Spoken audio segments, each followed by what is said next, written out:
That was an epic night. And when I say that you changed my life, Matt, this is one of those ways. It was an informative night. Not only did we laugh our asses off, I mean, that goes down in the history books for me of the longest sustained period of time where I could not stop laughing. The stories that came out of this group was insane. But that was also not the only time on our train trip that we met some of your remote year alumni. And I realized through doing this trip with you and then through subsequent conversations that I had with you that you had this really epic worldwide network of amazing people who have travel lifestyles and remote careers that you could connect with in any place at any time and in so many different ways. And many of these people you met through programs like Remote Year.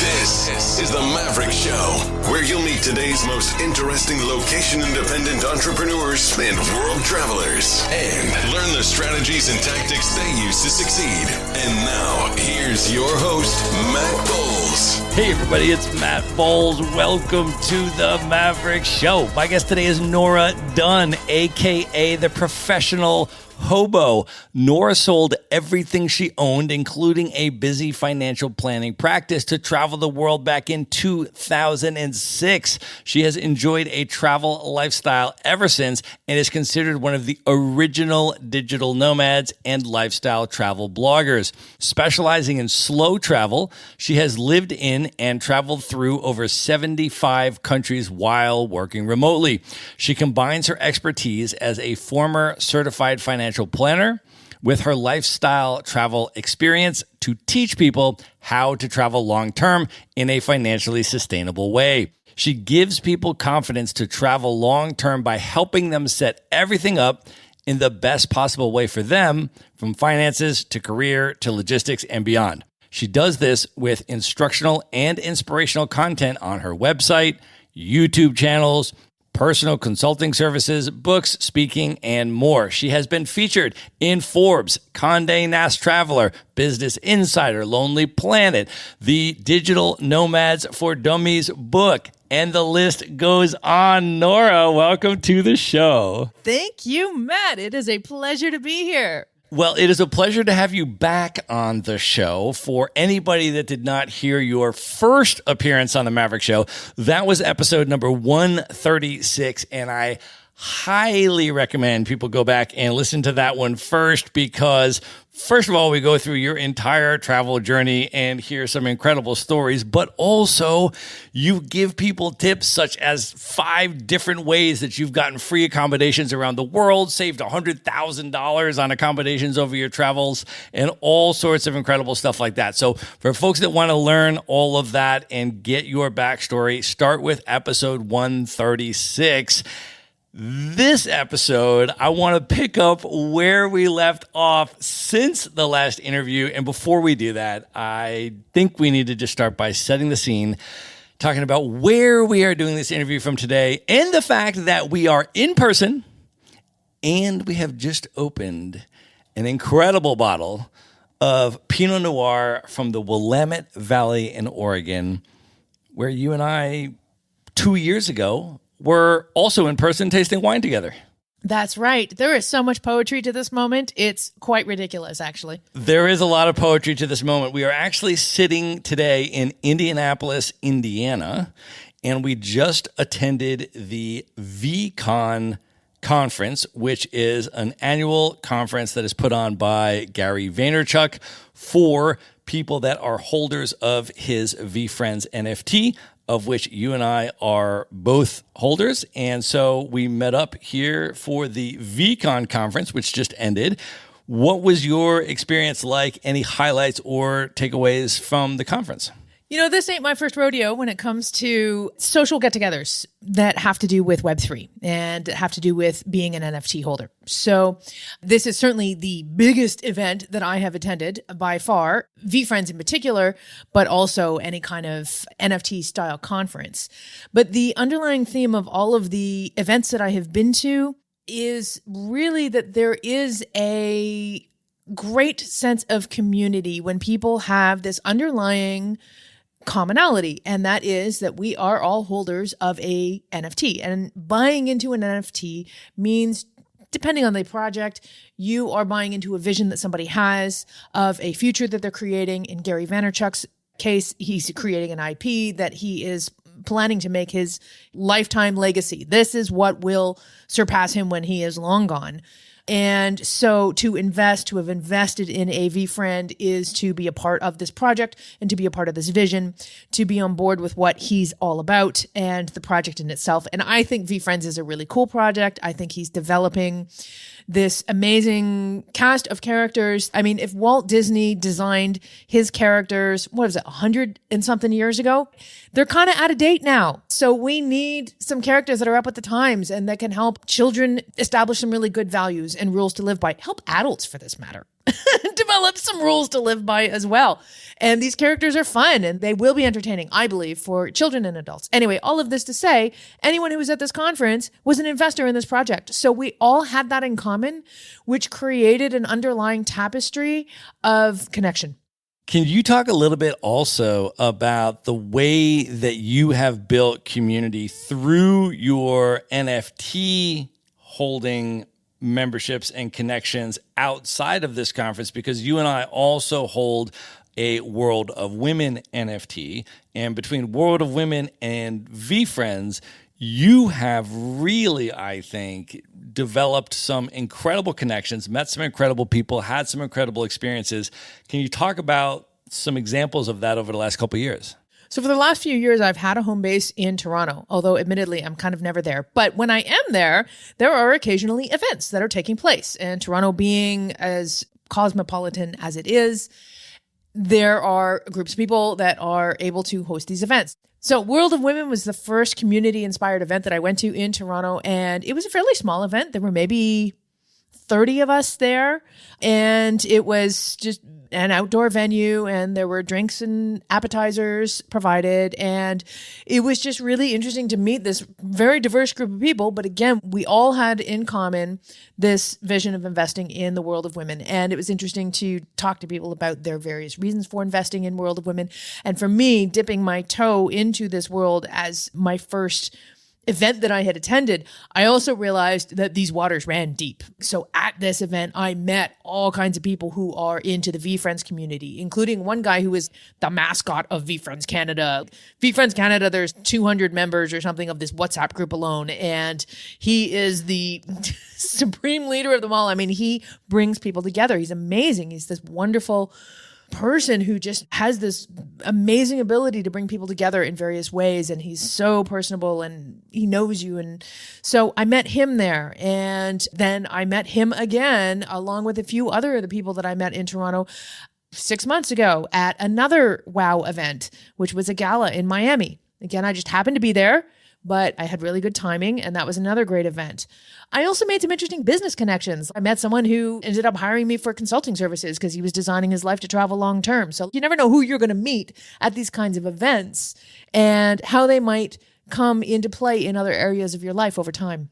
Yeah, and you'll go to these conferences you tell me about because you go to these content creation conferences, you go to these travel conferences, and you are running into people at those conferences that are also holders of some of these NFTs. And so now you're seeing those people at this conference that you met at another conference. And it's just the way that this stuff is overlapping has just been really fun and remarkable. And it's kind of like a secret handshake thing. These people that I knew from this creator conference, I knew that they had VFriends as well. It's like, oh, you've got a VFriends. It's like we're in the secret club together. There's nothing secret about it, and it's not really a club. But at the same time, there is something cool about being able to invest in this vision together. There really is. So let's talk a little bit about what has happened since the last time that I interviewed you, which was just about almost 2 years ago. And when we did the last interview, I will just set this context that you and I had never met each other in person. We did the interview virtually, and then you interviewed me as well on your show virtually. So we had never met each other as of a couple years ago when we did that interview. Since then, do you want to share how things have evolved? Because obviously we're sitting together now, so we've clearly met each other. Yeah, not a word of a lie. Matt Bowles, you have changed my life. Aww. In a lot of different ways. But if we were to tell the story properly, so we did the mutual interviews, and obviously we had a really good time. I think all anyone needs to do is to listen to either one of our shows to see that we had a really great time riffing on the digital nomad lifestyle and anything else under the sun. What came out in one of these interviews is that we also shared a great love of train travel. So you, at one point, sent me this sale. Amtrak was having a sale that was a month-long pass for any train on Amtrak. And I said, that's not the way to go. That pass is only for economy travel. You do not want to do a long-distance train route like this in coach. You want to get a sleeper class. And you replied to me, well, what are some of your top routes? And I think you sent me another article that was like the top long distance Amtrak routes. And I said, well, I think if I were to choose, I would say this one or this one or this one. You said, great, let's do them. And I said, what?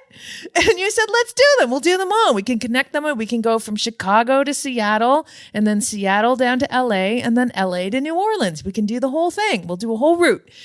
And I was like, I was just kind of thinking of doing one, but you're like, Nora, you're the professional hobo. You travel by train. You have to do this. I was like, oh man, okay, I guess I have to do it. And so we did. You and I planned out this trip where we circumnavigated the United States by train over the period of about a month. And we never met in person. Yes. And so for context, you literally wrote the book on train travel. You have a published book, Tale of Trains, which has some of the most incredible train stories from around the world. For example, you took the world's longest train ride from Lisbon to Saigon, which you did in 30 days. And then you've ridden on the most luxurious train in the world, the Deccan Odyssey in India. And you have had all of these train experiences, which we talk about on the previous episode. So you should go and listen to some of those stories on episode 136. But having just heard those stories, I was inspired that if I was to take a long distance train trip around the United States, which I had never done before, I'd only taken the short Amtrak commuter routes, DC to New York type of thing. I was like, who else would I rather travel with than the professional hobo who literally wrote the book on train travel? So I was like, how about we go and do an epic train ride and we take a month and we just work remotely while we're traveling around the United States on a train. That was one of the really refreshing things because I remember once we had agreed that we were doing this and then we were kind of setting out dates and figuring how the pace of the trip would go, I said, Matt, here's the deal. I can't just take this time off to do this trip. I need to work along the way. And you were like, Nora, I'm a digital nomad too. we will definitely do this. And we did. We built in, we had this amazing pace of travel. We worked and we traveled. I mean, on the train, it was really more just the experience of being on the train, but then we would go somewhere and we'd stay there for a few days and we would have a balance of working as well as doing a little bit of sightseeing in that area before getting on the next train. And it was so refreshing for me for once at that time, 15 years of being a career traveler, I'll actually be traveling with someone who gets that this is not a vacation and that there is a balance to be had between working remotely while traveling. Well, and I knew that about you just based on the research that I had done in the interview that I had done with you, that you would be an ideal travel partner in general and particularly for a long-term train ride.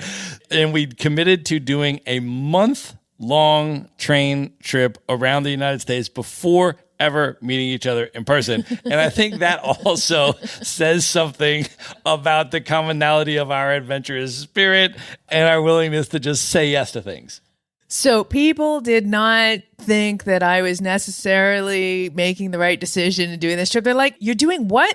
I'm like, I'm going from Chicago to Seattle to LA to New Orleans all by train with this guy, Matt. I've never met him before. They're like, wait, you've never met him before and you're doing this trip? Yeah. It's going to be great. They're like, well, I guess if it doesn't work out, you could always just get off the train partway through. And I'm like, screw that. I'm not getting off the train. You know how much money I spent on this ride? We're going to make this work. Turns out it was quite effortless and there wasn't a lot of work in terms of making it work because we had an absolute blast the entire time and it was amazing. What were some of the highlights? And maybe we'll take it like stop by stop in terms of where we went, because we began and we agreed that we would meet in Chicago. And then the first leg of the train would be Chicago to Seattle.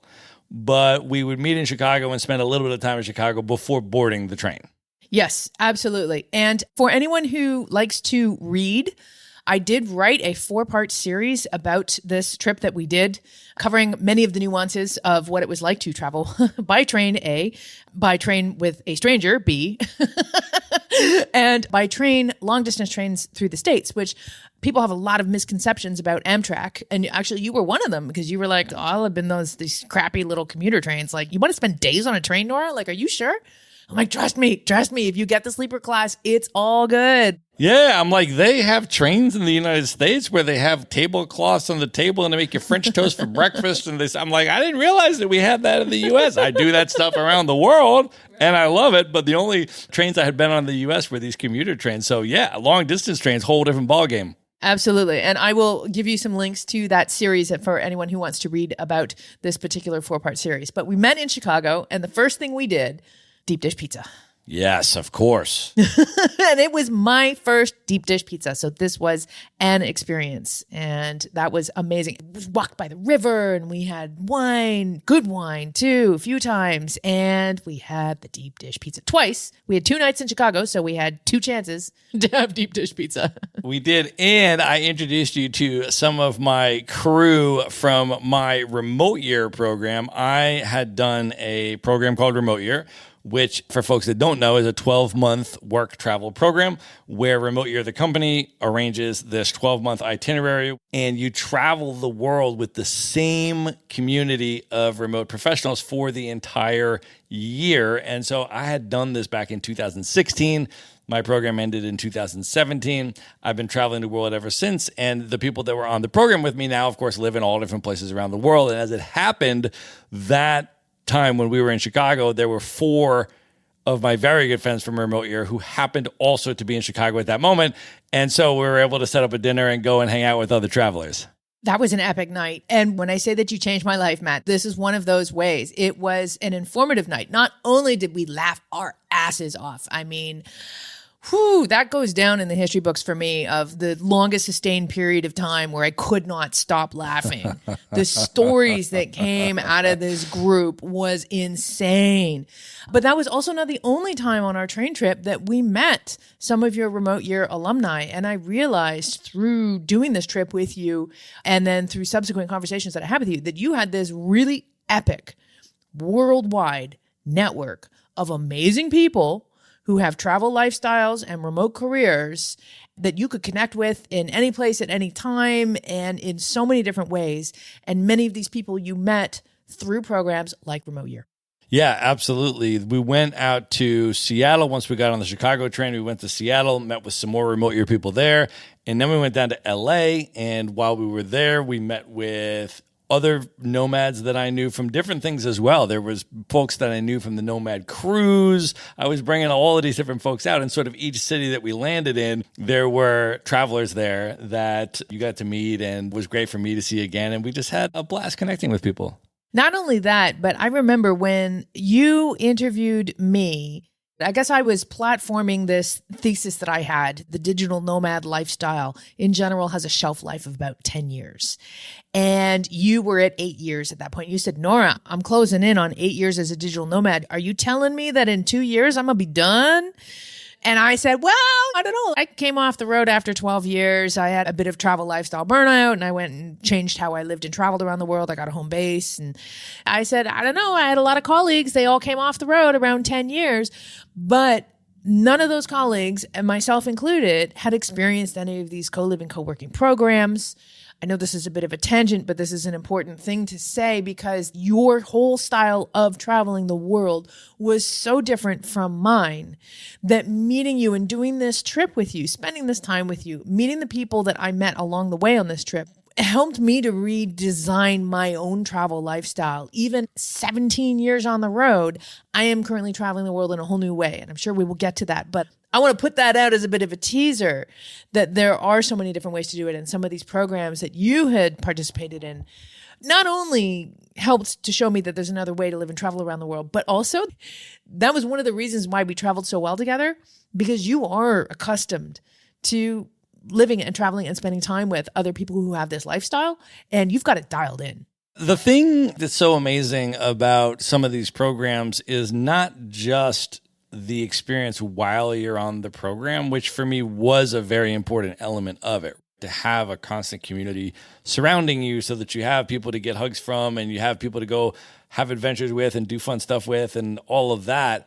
But then you're also meeting people who are living this lifestyle. So after the program ends, now your network of digital nomads is expansive. And anytime you want to go on a trip, you'd be just like, hey, who wants to go and travel here and do this and go post up here for a month? So, for example, you met Tiffany Green that night in Chicago. Tiffany Green has been interviewed on the Maverick Show. Maverick Show listeners know Tiffany. And I did the interview with Tiffany in Lagos, Nigeria. So Tiffany was on my remote year program. She did the whole year with me. And then after the program ended, I remembered that she and I had a conversation on the program about wanting to go to Nigeria. So I was thinking, I want to go to Nigeria. Who would I want to go with? And I just hit her up. Hey, Tiffany, want to go to Nigeria for a month with me and post up in Lagos? She's like, hell yeah, let's go. And so we went. And that's where I did the interview. But these are the types of people that you meet. And then those relationships go on so you can continue to have this incredible community of people to travel with and meet up with around the world, either because you're going to where they happen to be, which was the case in Chicago and Seattle and LA and so forth, or because you just hit them up and then you go on a trip together. And I'd just like to juxtapose that with what the previous 15 years had been like for me on the road. So in 2006, when I sold everything that I owned to travel the world, words like digital nomad, remote work, location independent, these didn't even exist. These were not even ideas, much less concepts, much less words, much less were there communities or products or services or tools to help people who wanted to do these kinds of things. Although I'm sure I was not the only person in the world to be doing this at the time. I sure felt that way, as did anyone else who was doing this. And we were all left to our own devices to figure everything out the hard way. Now, in 2006, my mission was to live around the world. I wanted to crack the code of countries and cultures around the world. I wanted to break bread around dinner tables around the world. I wanted to understand how people live, work, think, feel, shop, cook, play, and more. So that's exactly what I did over those years. I have zero regrets. However, it came at a cost because I was living so locally in all the places that I went. I was always the odd man out. Nobody understood that I wasn't on vacation. One of the greatest misconceptions of the travel lifestyle is that it is the same as vacation, because until recent years, when people traveled, the only way that they did it was on vacation. And that's not the case anymore. So nobody understood that I wasn't on vacation. Nobody understood my cadence of travel and my pace of travel, and the fact that if I'm working full time, I'm going to be discovering at a much different pace. Nobody understood that time on my laptop is paying the bills and not playing games. So I was constantly, all the time, swimming against this stream of misconceptions. And it wore me down. Basically, everything came to a crashing halt for me somewhere in India, which some would argue is a good place to question your life choices. Other people would argue is not a good place to question your life choices.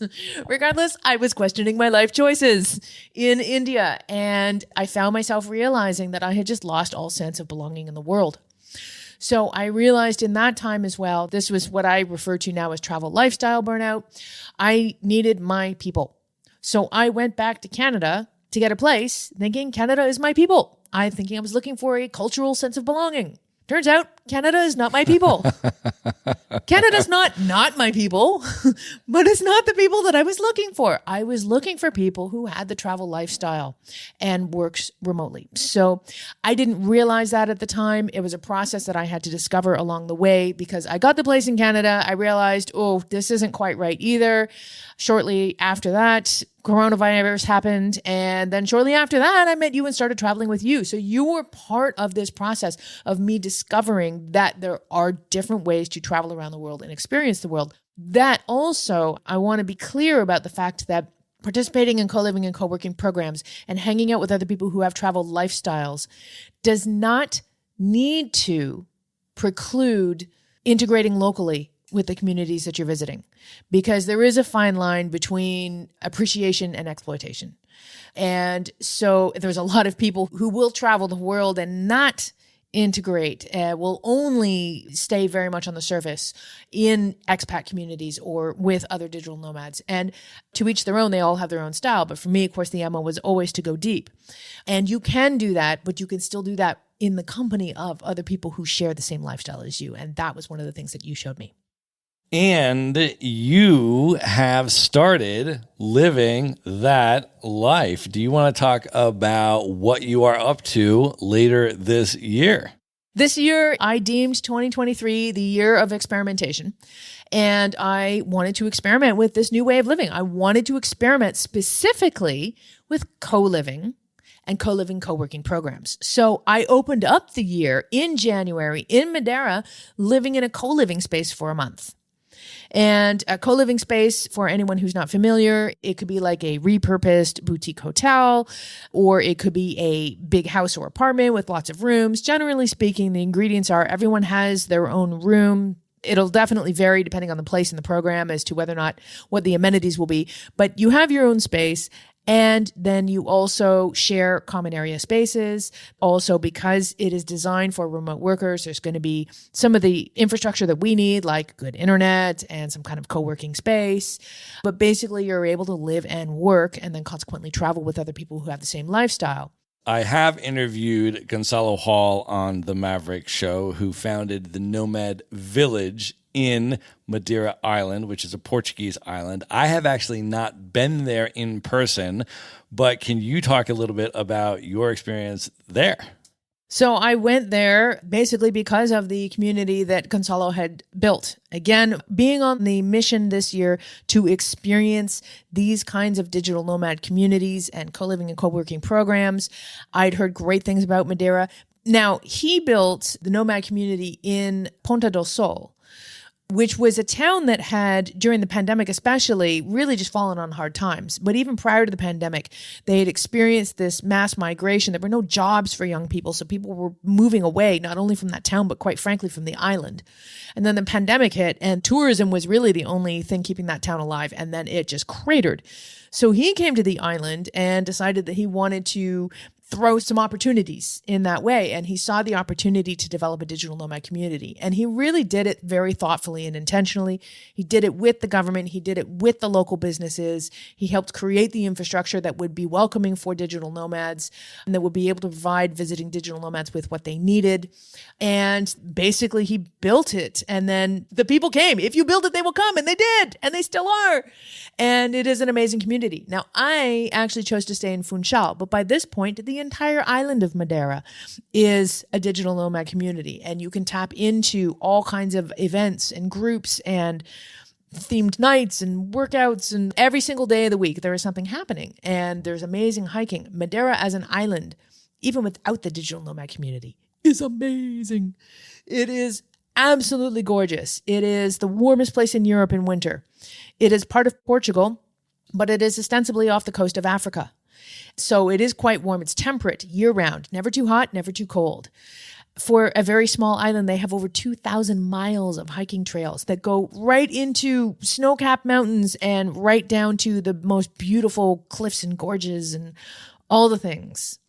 So it ticked all the boxes for me. The cities have that oldie worldy European charm. The food is amazing. The culture is incredible. The hiking is epic. And there's a digital nomad community there. So not only did I spend the month of January there, but I will be going back there in a couple of months in August. I liked it that much. But between now and then, I'm going to spend another month in Bansko, Bulgaria, where you and I actually met up again last year because of the Bansko Nomad Fest. Yes, we were both speaking at the Bansko Nomad Fest. You brought the house down with your keynote there, and we hung out with all kinds of really fun and amazing people there. I interviewed a number of people on the Maverick Show from the Bansko Nomad Fest. We recorded the interviews in Bulgaria, so folks that have been listening to the show for a year will have certainly heard some of those and chatted about that. So you're going back this year for another month in Bulgaria. Yep, I'm going to go back for another month, and then I'm going to do a month in Madeira, and then, drum roll please, I'm going to do a month with Hacker Paradise in Estonia. For folks that don't know, Hacker Paradise is another international work travel program that brings the community together and plans your accommodations and co-working space and all that kind of stuff around the world. I have also patronized Hacker Paradise. I've been with them in Korea, in Japan, in Vietnam, and you are going, tell a little bit about the experience that you're going to have. So first of all, as a program, so this will be my first co-living, co-working program. So if the first experience that I had at the beginning of this year in Madeira was co-living, that was really it. I paid for the accommodation, and in the course of 1 month, I shared living space with an amazing group of people who came through. There were people from all over the world. We were sharing the common area spaces, cooking meals together, and people from everywhere. It was an amazing cultural exchange in itself, and then we could leave the co-living space and have a whole other cultural experience together in this foreign land to all of us. So Hacker Paradise, by contrast, is a co-living / co-working program. So this is like co-living leveled up because you pay one fee and you show up. And that's really basically all you have to do. So they arrange a place to live. They arrange for co-working space. They hook you up with random things like local SIM cards and activities and workshops. And they're really big on creating a community of people. So you will live and work with these people in this one location. Now, this place in Tallinn, Estonia has so much poetry. I'm going to be living inside a refurbished sea container inside a railway depot. That's amazing. Right? In Tallinn, Estonia. And I'm going to be sharing this month with up to 20 other people. Again, we all have remote careers and travel lifestyles, and we will all be experiencing Estonia together in this way, as well as doing things like skill sharing and workshops and the inherent networking that comes with hanging out with a bunch of like-minded people. And Hacker Paradise, similar to Remote Year. The people that I met on Hacker Paradise, I am still hanging out with as recently as a couple months ago. Maverick Show listeners know Danny Dirks, for example, who I interviewed on the show. She was working for Hacker Paradise when I did it. She was the program lead on my very first ever Hacker Paradise month in Da Nang, Vietnam. She is one of my closest friends to this day. We just spent 5 months together in Africa. We spent New Year's Eve together in Ghana, and she met me for my birthday in the wine country of Portugal last year. Some of my nearest and dearest and most wonderful friends I have also met on Hacker Paradise, similar types of situations. So I'm super excited for that trip. And then after that, what are you doing, Nora? So from there, I go back to Toronto for 1 month. In the next 12 months, I just want to take a step back here and say that I have the next 12 months of my life planned out, right down to all the airfare. I have never in my life had so much travel booked in advance, but it's because of these programs that I am and will be doing. So of these 12 months, 2 will be in Toronto. So that gives you an idea of just how much I'm in this home base that I speak of. I'm going to repack and I am going to leave again for a 4-month remote year experience through Africa. Yes, which I just completed in the beginning of 2023. I did their first ever all Africa itinerary. So this was my second remote year program ever. I did the first one as a 12-month program in 2016. At the time, that was all they offered was 12-month program, hence the name Remote Year. Subsequently, they have expanded their offering, and they now have 4-month itineraries as well as 1-month itineraries and even shorter retreats. So they have a whole suite of options depending on what you are interested in. But the 4-month All Africa program just launched, and I was on the very first run of that. And anybody who's been listening to the Maverick Show has heard a whole bunch of interviews with people that were on that trip because they were incredible. It was an amazing trip. So if you have not yet listened to some of those interviews, the interview with Tamara Abiyu, with Alando Brewington, with Jesse Liu, with April Andel. I mean, the list goes on. It was stacked with incredible people. Danny Dirks was on that trip. Sharon Rosenberg was on that trip. Yumi Jean-Francois was on the remote year trip. Flora Mendoza was on the remote year trip. I mean, the list goes on. So if you go back to the Maverick Show interviews, you will meet the types of people that were on that trip with me, and absolutely incredible human beings. And the destinations were just amazing. Some of the most incredible experiences of all time. And if we take a look at the progression throughout this year, so I started off the year at a co-living space. And then by August, I will be doing the co-living co-working program of Hacker Paradise. And then I will be finishing the year with Remote Year, which is level 3 of co-living and co-working programs, because again, you pay one fee and you show up to the first place. And then, like Hacker Paradise, you get the accommodation, the co-working space, local amenities, and you get the transportation in between all your destinations because it is a multi-month program. And you have full-time, locally hired community facilitators who will hook you up with epic experiences at your location so that you can have these intensely integrative local experiences while traveling through these areas. So if the top misconception is that people associate travel with vacation, the next misconception about this lifestyle, or the thing that people underestimate, is that they underestimate the amount of work that goes into the logistics of a travel lifestyle. Figuring out where you're going to go, figuring out how to get there, figuring out the right place to stay, figuring out what the neighborhood is like, figuring out where you're going to work, how you're going to do this, figuring out how to survive. Just the daily tasks of life required for survival require significantly more time and energy than any of us ever understand until we're in it. And this is not a bad thing. For me, this is half the fun. I could spend hours in supermarkets. I love this. But it takes time. So these programs are an answer to basically outsourcing so much of this work that goes into finding the right place to stay, making sure you're in a good neighborhood, finding decent accommodation, making sure it has good internet, and all of these things that you can just outsource to a company that will make sure that it's done well. And you're going to be in the company of other people who are like-minded. And you have an amazing itinerary. You are going to have a month in Marrakesh, Morocco. You're going to have a month in Arusha, Tanzania. You're going to have a month in Nairobi, Kenya. And you're going to have a month in Cape Town, South Africa. And those, of course, are just your bases. I suspect it's very likely that you're probably going to do a side trip or two and see a couple more countries beyond that. But when you think forward to that upcoming trip, are there any particular highlights or things that you're most excited about over the course of those 4 months? In terms of my repertoire of places that I've been in the world, the continent of Africa is sadly underrepresented. I've only been to 2 countries on the entire continent of Africa, one of which was South Africa, where I visited for a month in 2005 before I sold everything. It was actually part of the catalyst for me to get into this lifestyle. And then Tunisia for like a day, so it almost doesn't count. So I have long wanted to visit Africa. And again, testament to Matt Bowles, who spends a lot of time on the continent. You've spoken so highly of your experiences there.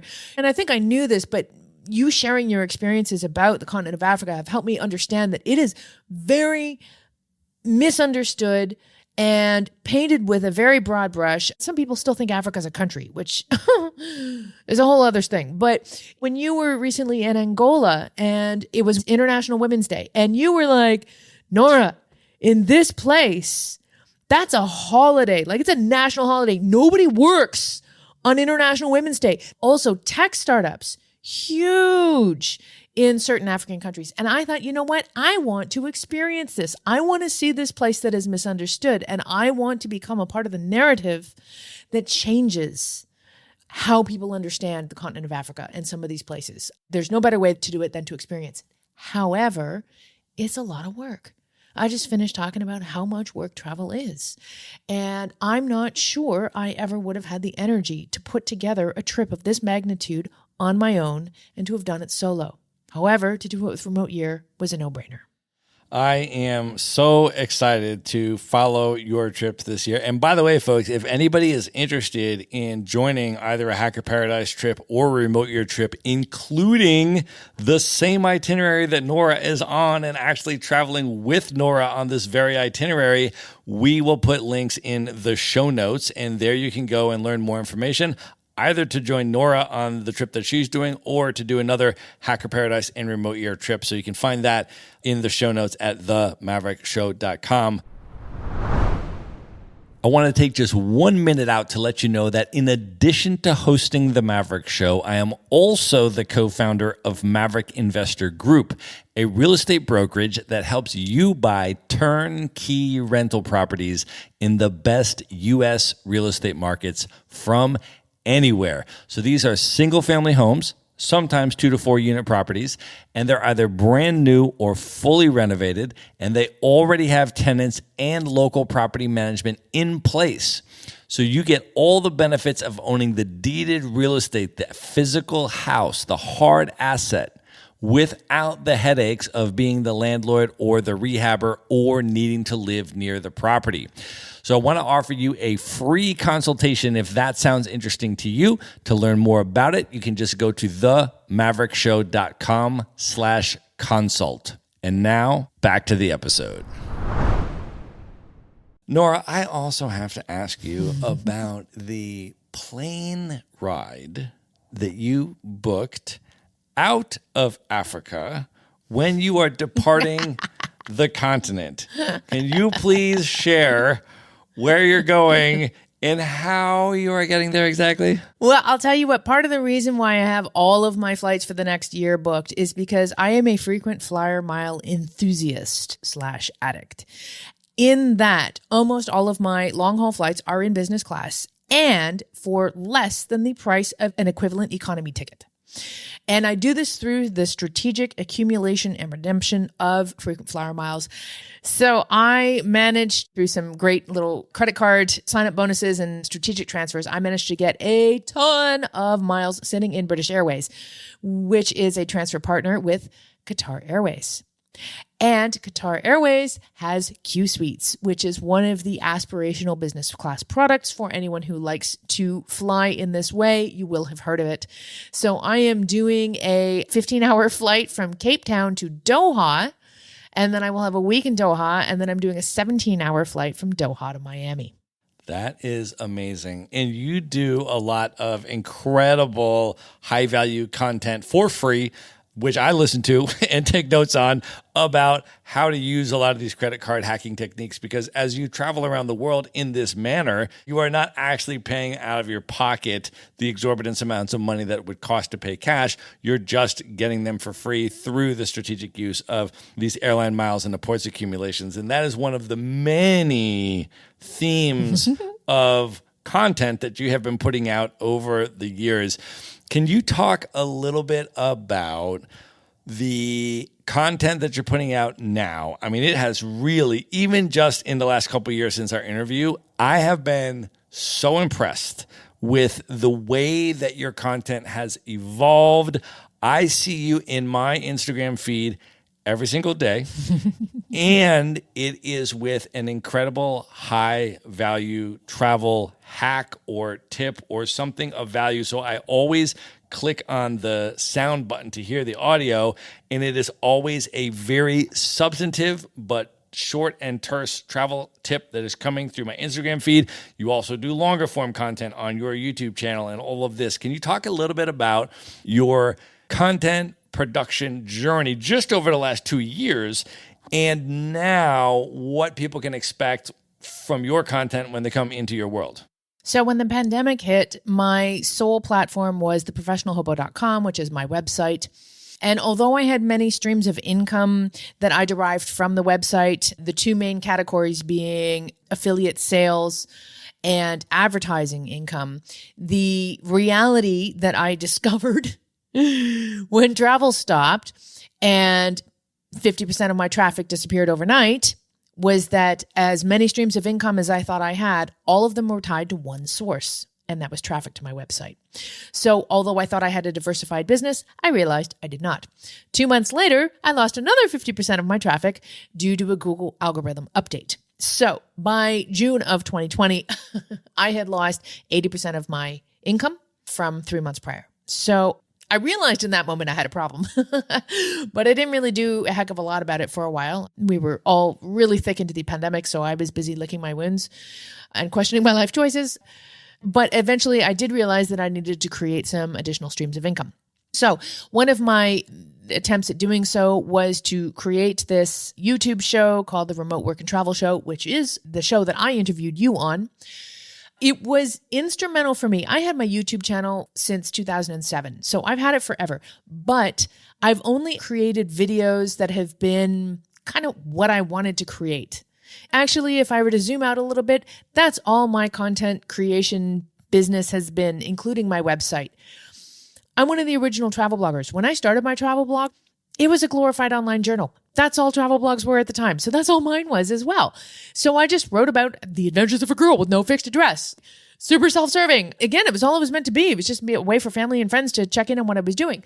As the years went by and weird things happened, like I accidentally started an international NGO because that's what you do when you're in Thailand.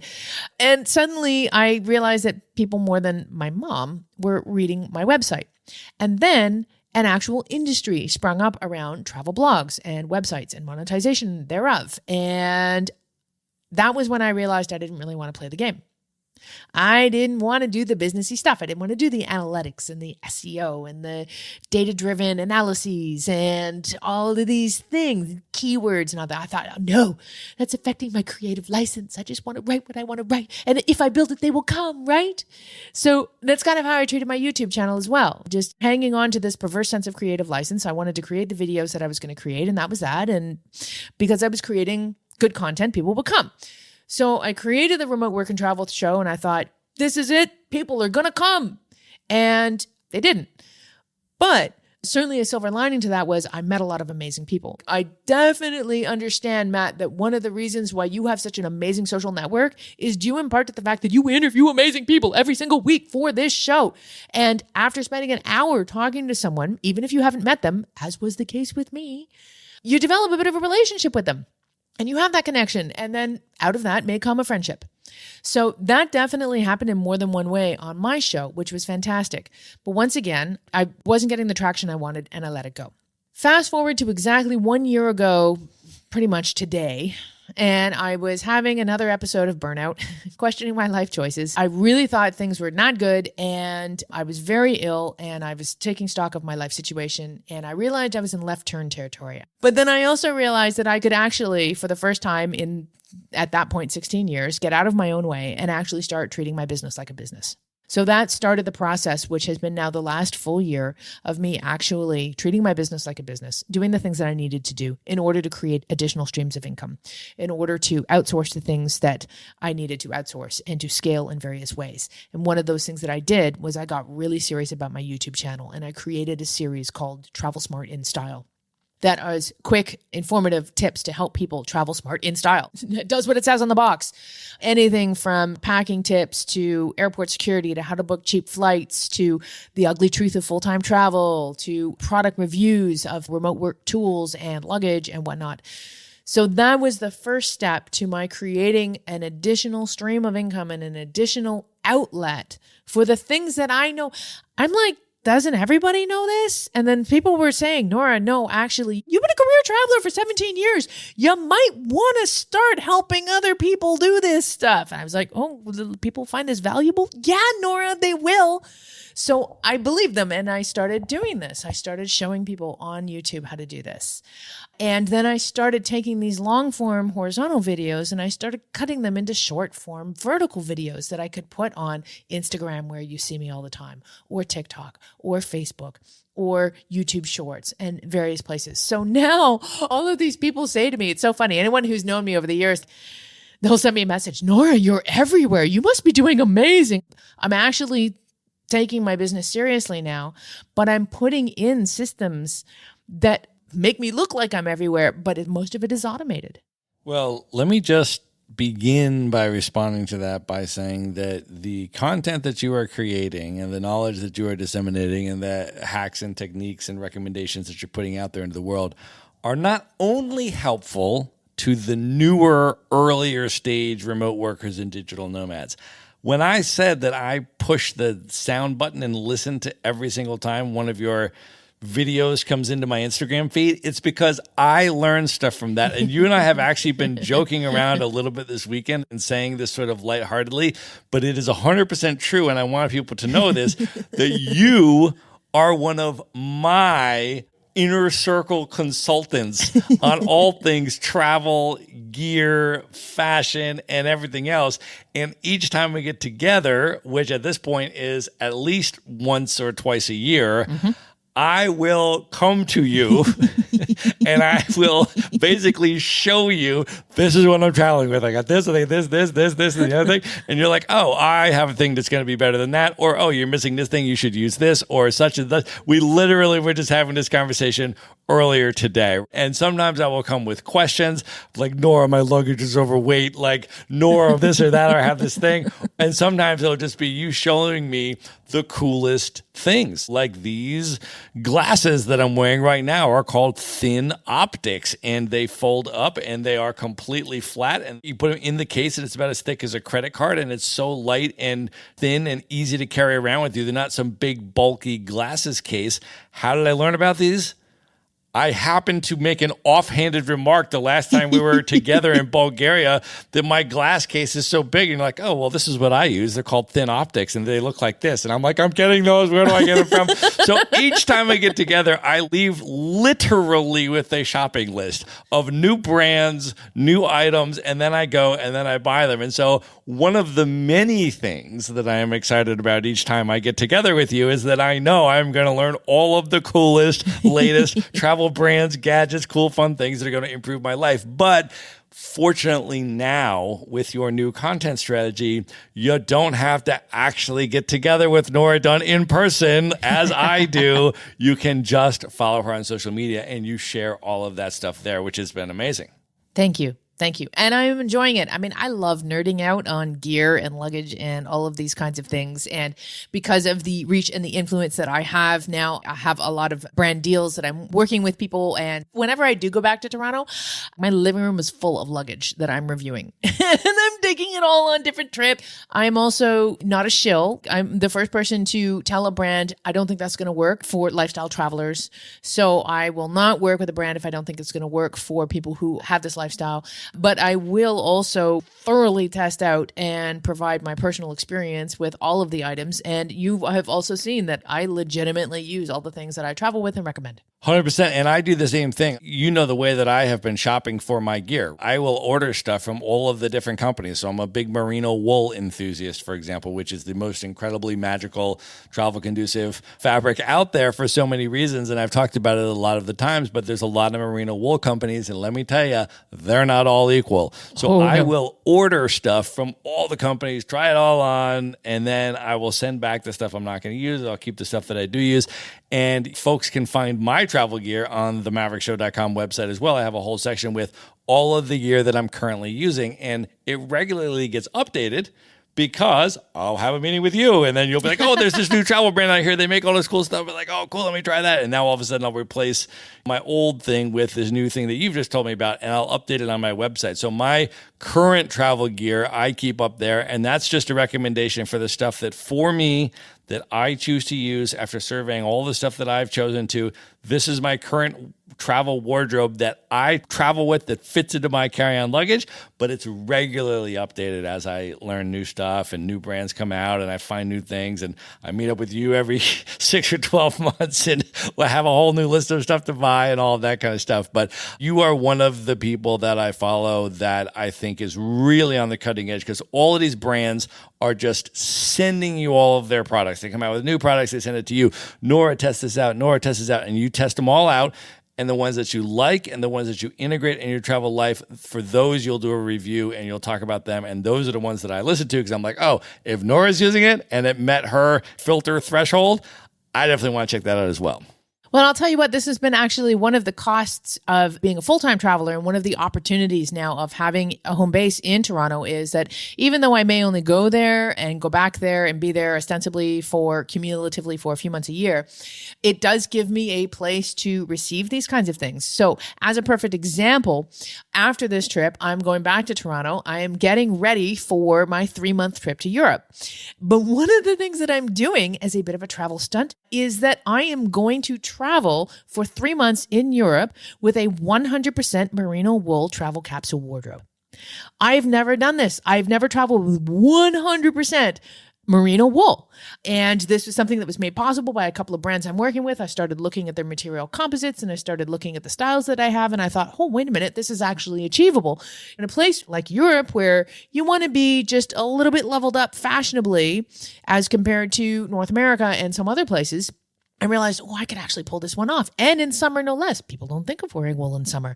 So this is going to be a noteworthy experience and something very unpredictable. People wouldn't think to do something like this, but I'm going to try it out because I'm just going away for 3 months. And I have the ability to pack very specifically in a targeted way for this trip to have this experience. And then I can create content around it. I can share my experiences, good, bad, and otherwise, when I go back to Toronto, and then I can repack for Africa. And I'll probably do something equally crazy for my 4 months in Africa. But having that ability to unpack and pack specifically for trips that I'm taking, even if those trips are 3, 4, 5, 6, or even 7 months at a time, I still have that ability to actually pack in a very targeted way for those trips. And I do enjoy that. I love that. All right, Nora, I want to ask you about your salsa dancing journey, because I know that has been a big part of your life and your travel over the last 2 years. Can you talk about that? It's only been a year, but in some ways it feels like it's been 5. But it was actually in, of all places, Bansko, Bulgaria last year at Bansko Nomad Fest. I remember getting a notification. There were, I don't know how many hundreds of digital nomads from around the world, all descended upon this tiny little mountain town that's normally a ski resort in winter, and in the summer is pretty off season, pretty much deserted, except for all these nomads. So there were events going on all the time. And I saw some event that was like, oh, here's a little salsa workshop. And then we're going to this bar where there's actually salsa dancing. And I'm like, I'm probably too good for this workshop, but I'll go anyway. And I show up to this workshop and I am by far the worst dancer there.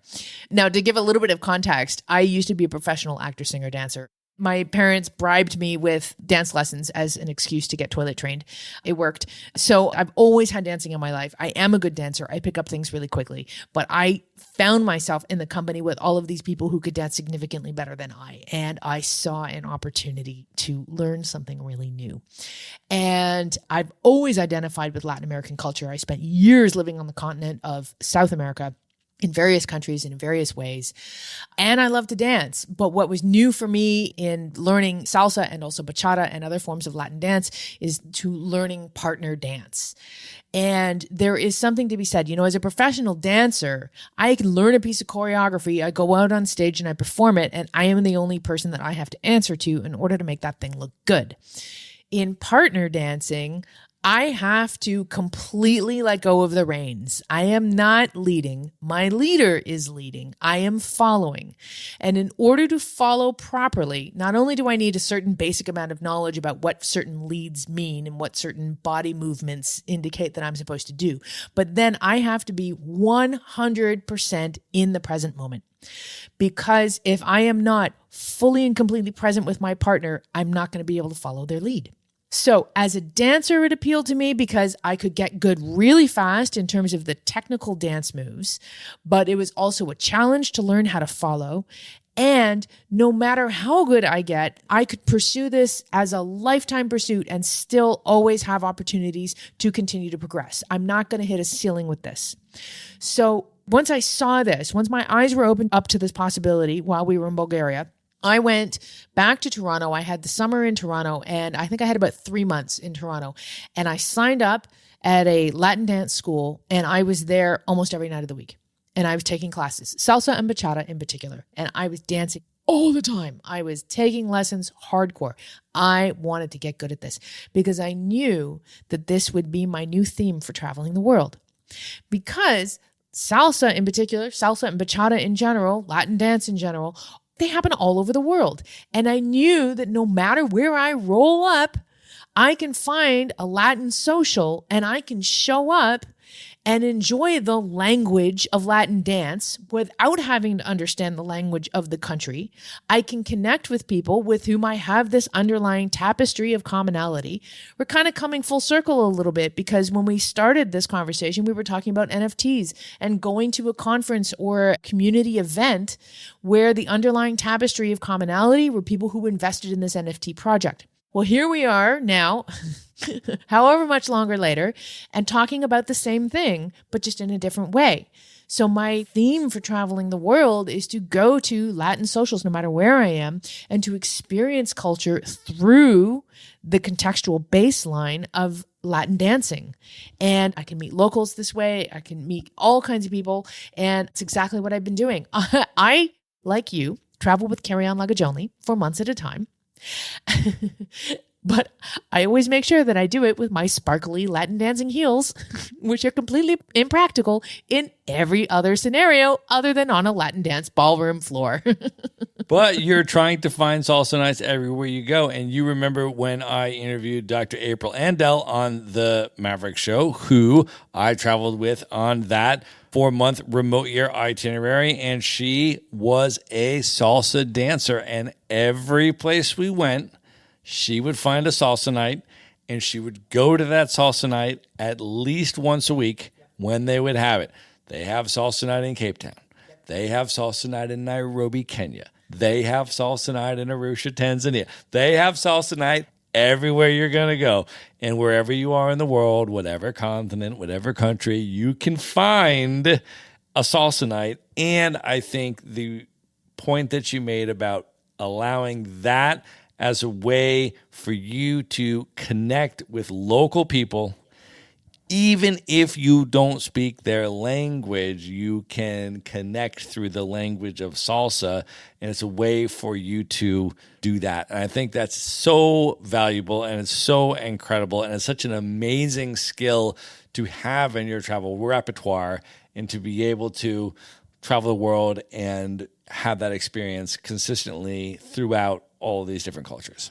It is absolutely amazing. I love doing that. And I often recommend that people, dancing may not be your thing, but if you were designing your life and lifestyle in order to embrace a long-term travel adventure, one of the main questions I get is, how do I meet locals?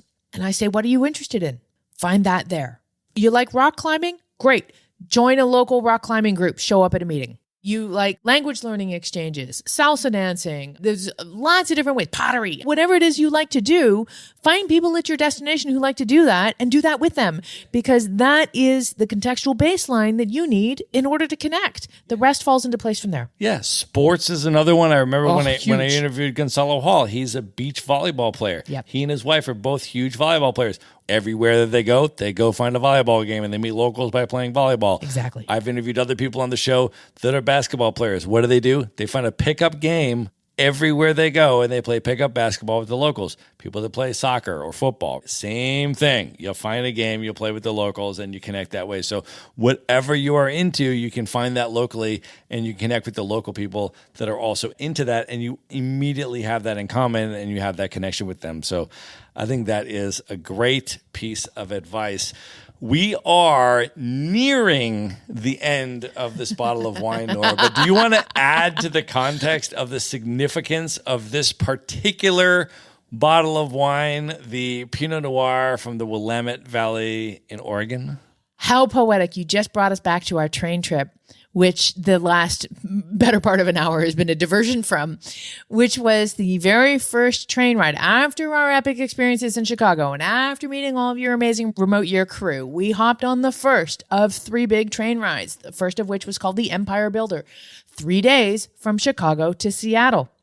And from there, we did go to Seattle, and then we took a train down to Portland. So we spent a couple days in Seattle, and then we went down to Portland, and we spent a couple of days in Portland. And while we were in Portland, we did a wine tour of the Willamette Valley. I always remember Willamette Valley because what did our guide say? She said, because people always think it's Willamette or something along those lines, because how it's spelled, you wouldn't think to say Willamette. But the trick is Willamette, damn it. And we tried all kinds of epic Pinot Noir from the region. We learned about wine from the region. Here's, again, another great pursuit. You like wine? Great. Learn about wine in the regions that you're traveling. Yeah, it's amazing. The Oregon Pinot Noirs are really impressive wines. And a lot of people, when they think about wines from the U.S., the only wines they think about are Northern California wines. But Oregon, of course, is in that same region. It's in that same climate. It's very close. And the Pinot Noir in particular from the Willamette Valley in Oregon, super, super impressive wine. So that was definitely one of the highlights for me of our trip. And the other one, of course, was the very closeout of our trip when you got to try beignets in New Orleans from Cafe Du Monde, and we were walking around in jazz clubs and all of that other kind of stuff was sort of the end of that trip, which was also super amazing. The whole trip was amazing, and I really appreciated the sense of adventure that you brought to it. One of the other that goes down in the history book memories for me is LA. And we got to LA. We were staying in downtown LA, your former hood. And you were like, woo, all right, you're my hood now. So our first night, we show up. It's late at night. We drop our bags. You said, let's go. And again, for a little bit of context, this is 2021. So the effects of the pandemic were still very much being felt. We go for this walk to an area that should have been full of people, and everything was closed. And you're like, oh, well, let's go to this place. This will be open. Closed. Let's go to this place. Closed. Closed. Closed. So we go on this mission to find a place that's open. We eventually find this epic rooftop bar.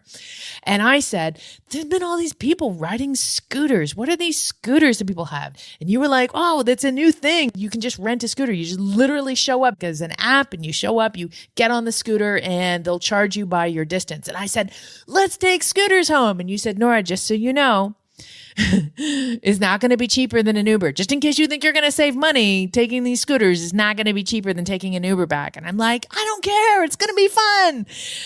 And then 2.5 hours later, we just did a middle of the night tour of LA downtown on scooters. I took you on a 2 a.m. tour of downtown LA by scooter. Right? What an adventure. What an amazing memory. It was an amazing trip. It was super special, and everything that has followed has been super amazing as well. And now we're meeting up in Indianapolis at VCon, and who knows what the next adventure will be after this. But at this point, are you ready to move in to the lightning round? Let's do this. Let's do it. The lightning round. What is one podcast other than The Maverick Show that you listen to and can recommend to people? So I listen to a lot of podcasts, but there are two that as soon as they show up in my feed, as soon as a new episode is dropped, I'm going to be listening to them.